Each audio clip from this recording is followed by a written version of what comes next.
ज़िला कंबर शहदादकोट के हेडक्वार्टर वाले शहर कंबर का तकरीबन 65 किलोमीटर के मुफ़ासिले ते मौजूद मियाँगन के वेझो मीर हाजी खान मरी जी मज़ार जेका मरी जे कुबे जे नाले से मशहूर है, जेका सतह ज़मीन का 2000 फुट मथे जबल की टकरी ते कायम है, जिथे हैदराबाद, सांगड़, नवाबशाह, कंबर, शहदादकोट और बलूचिस्तान के इलाके कोयलो का समेत बेन इलाकन का मानू हिते अची करे ज़ियारत तफरीह करण समेत बासियों बासे वेंदा आहिनि।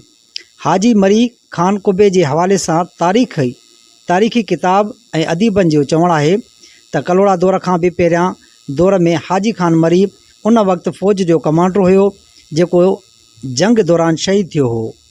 उन वसीयत कई हुई त अगर शहीद थी वञा त मुझी मैयत के डाचीअ ते रखी वञे, जिते उहा वेहे उते संदस मज़ार ठाही वञे, जेका डाची दौरान कंबर ज़िले की हद में वेही रही, जेको हिन वक्त हाजी खान मरी जे कुबे जे नाले से मशहूर है। सिंध सजी तारीख़ का भरी पई है। असांजे ज़िले कंबर शहदादकोट में जो खीरथर जाबलू पट्टी है, यह सजी तारीख़ है। ओसी तई इंतज़ामिया जेका असांजी आहे ज़िले कंबर शहदादकोट या सिंध जी हुकूमत जे तरफ़ां केर भी माण्हू वञी कोन सघियो आहे, जंहिंजे करे असांजी तारीख़ उते मौजूद है। हाजी मरी जे हवाले सां जेका ॿुधायो थो वञे त हू एक फ़ौज जो सिपह सालार हुयो ऐं उहो जॾहिं शहीद थियो तो उन खां अॻु में हुन वसीयत कई त आउं जॾहिं बि शहीद थी वञा जंग दौरान मूंखे उन डाचीअ ते रखियो वञे ऐं उहा डाची जिते बीहे त मुंहिंजी उते मज़ार ठाही वञे।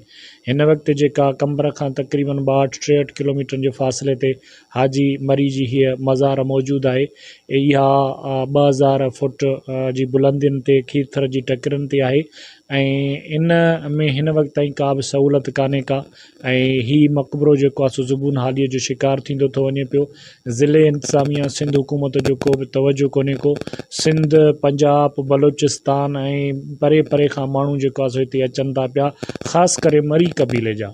बाक़ी इलाइक़े वासी जेके आहिनि उहे तफ़रीह जे करे हिते अचनि था, तफ़रीह हासिल कनि था, पंहिंजे मन जूं मुरादूं बि हिते अची जेको आहे सो पूरियूं कनि था या हिते बासूं बासनि था पिया। 200 साल का वधिक अरसो गुज़रण बावजूद हाजी खान मरी जो कुबो ज़बून हाल बणिजी वियो है, जंहिंजी रिपेयरिंग कराए मुसाफ़िर खाना ठाराया वञनि त जीअं वेंदड़ माण्हुनि खे परेशानी सां साम्हूं मुंहुं ॾियणो न पइजी सघे। कैमरामैन टीम सां गॾु अब्दुल कादिर सांगा, सिंध ग्रीन न्यूज़, कंबर।